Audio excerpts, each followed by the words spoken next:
হরে কৃষ্ণ। আজকে আমরা পাঠ করব গুরু দক্ষিণা। রাজা শুনি পরীক্ষিত আনন্দিত হয়ে কহিতে লাগিল মুনি চরণ ধরিয়ে, আমি হই মুনিবর কত অপরাধী, নিজ গুণে কৃপা মোড়ে কর কৃপা নিধি। মথুরা পালারও কথা কহব বিস্তারে, যত শুনি তত ইচ্ছা হয় শুনিবারে। কহ মুনি তার পর কি কইলা শ্রীহরি, সেই সব কথা মোড়ে বল গো বিস্তারি। সুখ কর্ণ সুখ শুননিপ কহিব তোমারে, যে কর্ম করিল হরি গিয়া মধুপুরে। একদিনে রাম সঙ্গে বাঁকা বনমালী, সভাতে বসেন গিয়া হয়ে কৌতূহলী। সভাতে বসিয়াছিল বহু বুধজন, পণ্ডিতে পণ্ডিত হয়ে শাস্ত্র আলাপন। পণ্ডিতের তর্ক হয় পণ্ডিতের শনে, বিচার করে যে তারা চাই কৃষ্ণ পানে। তাহা শুনে লজ্জিত হইল নারায়ণ, বলরাম প্রতিপ্রভু বলেন বচন। বিদ্যা শিখিবারে হবে শুনো মহাশয়, বিদ্যাহীন জনের জীবন বৃথা হয়।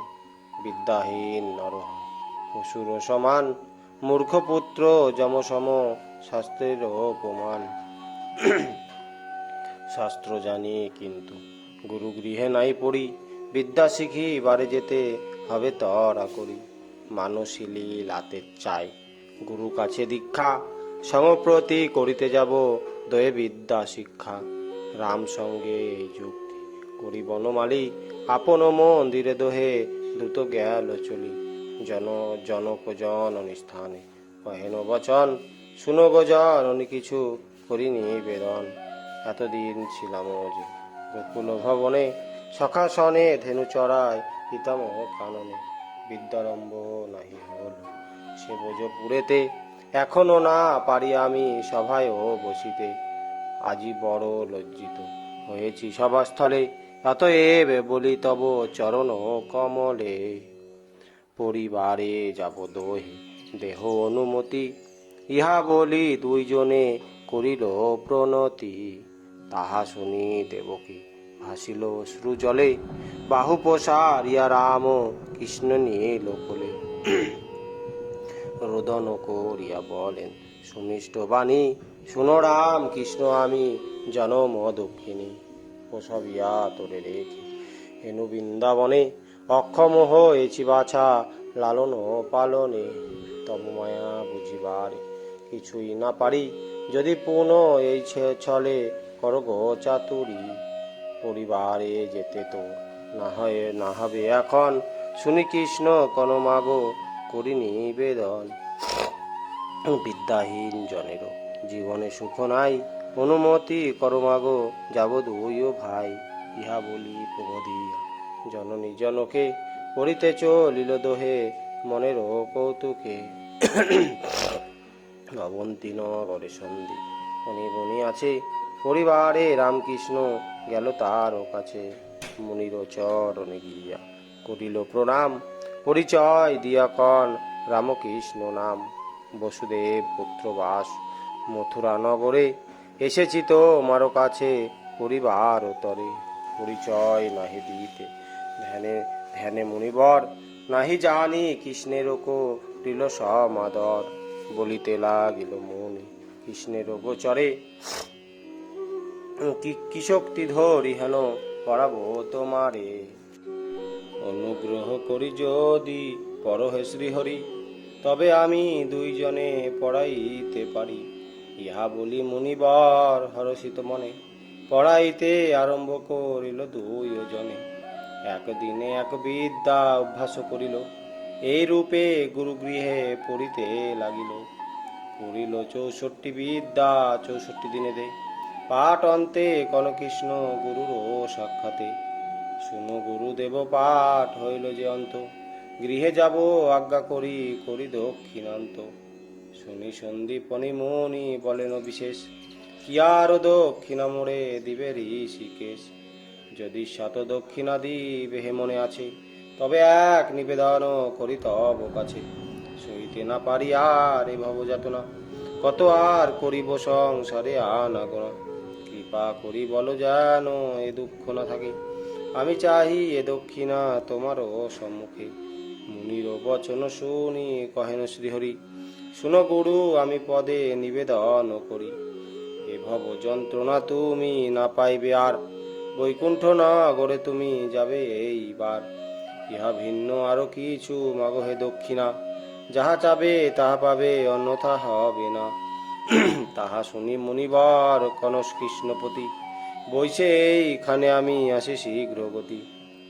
ইহা বলি গেল মুনি রমণী সদনে, কহিতে লাগিল প্রিয়ে শুনো হে শ্রবণে। রামকৃষ্ণ মোর কাছে করি অধ্যায়ন, আমাকে দক্ষিণা দিতে তারা করে মন।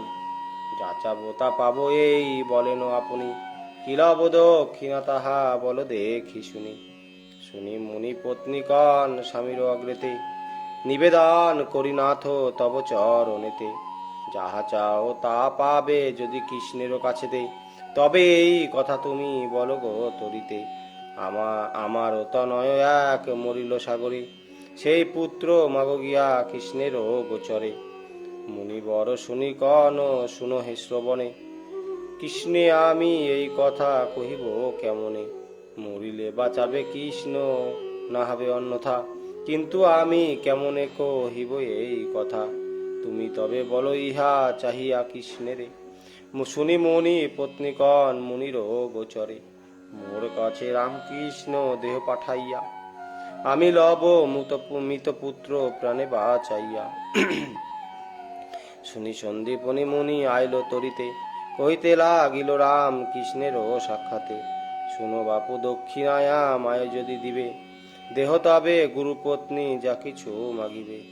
গুরু মুখে রামকৃষ্ণ শুনি এই কথা, উপনীত হইলেন গুরুপত্নী যথা। প্রণাম করিল গুরু পত্নীর চরণে, সর করে কন মাগ কি দিব দক্ষিণে। শুনি মুনি পত্নী কান্দি কন সমাচার, সিন্ধু জলে ডুবে মল তনয় আমার। মৃত পুত্র বাঁচাইয়া দাও দেহ প্রাণদান, এই গুরু দক্ষিণা মাগিরে তব স্থান। গুরু পত্নী বাক্য শুনি কহেন শ্রীহরি, শুনো মা গো শুনো গো মা আমি কিছু নিবেদন করি। জলে ডুবে মরিয়া আছে তোমার কুমার, মরিলে কে কোথায় পেয়েছে পুনর্বার। কেন গুরু মাতা তুমি বিপরীত কহ, ইহা ভিন্ন অন্য কিছু দক্ষিণা মালহ। অন্য যাহা চাহিবে অবশ্য দিব আমি, বিবেচনা করি মাগো বড় মাগো তুমি। শুনি মুনি পত্নী কন শুনো ব্রজরাজ, অন্য দক্ষিণাতে মোর নাহি কিছু কাজ। মুনি মুখে শুনিয়াছি মহিমা তোমার, এই হেতু তব কাছে মাগিন কুমার।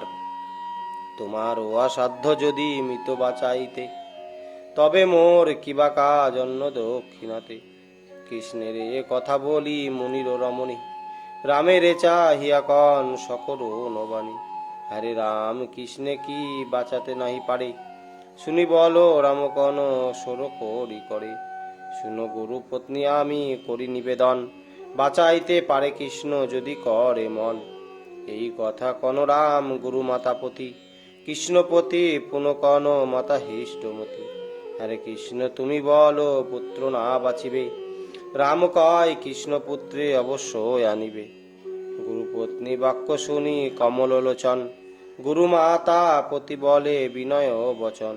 শুনো গোমা দুঃখ কিছু ভেব না মনেতে, চলিলাম তব মৃত তনয় আনিতে।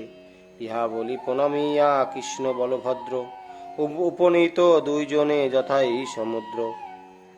জলে প্রবেশিলা রাম সহ নারায়ণ, কৃষ্ণে দেখি জলপতি উঠি সেই ক্ষণ।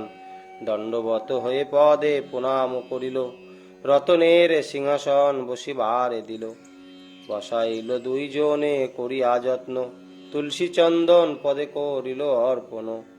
অবশেষে সবিনয়ে কহে জলপতি, কি জন্য শুভাগমন বল হে শ্রীপতি। শুনিয়া কহেন কৃষ্ণ শুনো সমাচার, তব জলে ডুবে মরে গুরুর কুমার। দিব হে গুরু দক্ষিণা তারে বাঁচাইয়া, তোমার নিকটেতে নু তাহারও লাগিয়া। কোথায় রেখেছ বলো গুরুর তনয়, শুনিয়া বরুণ কৃষ্ণ পাদ পদ্মে কয়। শুনো প্রভু নিবেদন করিছি চরণে, জলে ডুবে মলবটে গুরুর নন্দনে। মোর জল উপলক্ষ লয়েছে সমন, সংযমনি পুরে প্রভু কর হে গমন। বরুণের বাক্য শুনি বলরাম ও কৃষ্ণ, সমন সাধনে যান মনে হয় হিষ্ট। যাইতে যাইতে দেখে সাগরের নীরে, পঞ্চজন নামে দৈত্য শঙ্খরূপ ধরে। কৃষ্ণে দেখি দৈত্যপতি ক্রোধে কম্পমান, কৃষ্ণ সহ যুজিবারে হলো আগুয়ান। পঞ্চজন পত্নী বৃন্দাবতী পতিব্রতা, পতির মরণ সতী ভাবি চিন্ত জুতা। পতিব্রত বলে রক্ষা করি করেছে পতিরে, দেখি নারায়ণ কৃষ্ণ চিন্তিয়া অন্তরে। কৌশল্যে সতীত্ব তার দূষিত করিয়া, তুলসী ধরিব নিত্য এই বর দিয়া। পঞ্চজন দৈত্য কৃষ্ণ করেন বিনাশ, পঞ্চজন্য শঙ্খ তাই পানশ্রী নিবাস। হেরো শব্দ শুনি মোহে রিপুগণ, সেই শঙ্খ লইলেন দেবনারায়ণ। উপনীত রামকৃষ্ণ সমন নগরে, শঙ্খ বাজাইল গিয়া দক্ষিণ দুয়ারে। শঙ্খধ্বনি শুনি নর খেতে পাপিগণ, বলে চলো যাই দেখি শ্রীহরি চরণ। নরক যাতনায় আজি হবে নিবারণ, ভাগ্যদয়ে রামকৃষ্ণ করে আগমন। পাপিগণ কৃষ্ণ রূপ দেখি নয়নেতে, চতুর্ভুজ হয়ে আরো হিল বিমানেতে। চলিল সকল পাপী বৈকুণ্ঠের পথে, দেখিয়া বিস্মিত যত ধর্মরাজ দূতে। কহিছে সব হয়ে যত ধর্মরাজ দূত, অবধান কর শুনো হেরো বিসুত। ষোড় হাত করি দূত কহে সমাচার, ধর্মরাজ তব রাজ্য না রহিল আর। একজন আসি তব পুরীর দক্ষিণে, সঘনে বাজায় শঙ্খ আনন্দিত মনে। সেই শব্দ শুনিয়া যতেক পাপী ছিল, চতুর্ভুজ হয়ে সবে বৈকুণ্ঠেতে গেল। দ্রুত মুখে এই বার্তা পাইয়া সমন, মনে মনে চিন্তা করে রবির নন্দন। রাম সহ গোবিন্দ এসেছে মোরপুরে, হরি বিনা নরক যাতনাকে নিবারে। হরিপদে প্রণমিত রবির কুমার, গোবিন্দে আনিতে পুরে হন আগুসার। সমাদার করিয়া আনি আপন সভাতে, দিব্যরত্ন সিংহাসন দিলেন বসিতে। ভক্তিযুক্ত চন্দনাক্ত তুলসীর পাত, পাদপদ্মে দিয়া রহে কহে রক্ষ রামানাথ। স্তবেতে হইয়া তুষ্ট কমলার পতি, বসিবারে ধর্মরাজে দেন অনুমতি। বসিয়া রবির সুত কনসর হাতে, শুভ আগমন হেতা প্রভু কি জন্যতে। তাহা শুনি কনধ হরি ধর্মরাজপতি, যে জন্য এসেছি শুনো তোমারও বসতি। সন্দীপনী মুনি আছে জানো বিবরণ, পাঠ অন্তে কহিলাম দক্ষিণা কারণ। শুনি গুরু দক্ষিণা হে কিছু না চাহিল, গুরুপত্নী আসি গুরু দক্ষিণা মাগিল। সমুদ্রেতে পুত্র মোর হয়েছে সংহার, মৃত পুত্র দিলে লই দক্ষিণা তোমার। এই কথা গুরু মাতা কহিল আমারে, অতএব আইলাম তোমার ও গোচরে। আনি দেহ কোথা আছে গুরুর নন্দন, শুনি রবি সুত কহে শুনো নারায়ণ। আছে বটে গুরুপুত্র সংযমনিপুরে, বৈশ প্রভু তব কাছে আনিব সত্তরে। এত বচন বলি সমন উঠিল, যেখানে মুনির পুত্র সেই স্থানে গেল। নানা অলঙ্কার তারে করি সমর্পণ, শ্রীহরিণী কটে আনি দিল দর্শন। গুরুপুত্রে পেয়ে হরি হয়ে আনন্দিত, সমন নগর ত্যাজি গেলেন তরিত। উপনীত হইলেন অবন্তী নগরে, গুরুর তনয় দেন গুরুর গোচরে। কহেন দক্ষিণা গুরু কর হে গ্রহণ, অনুমতি কর যায় মথুরা ভবন।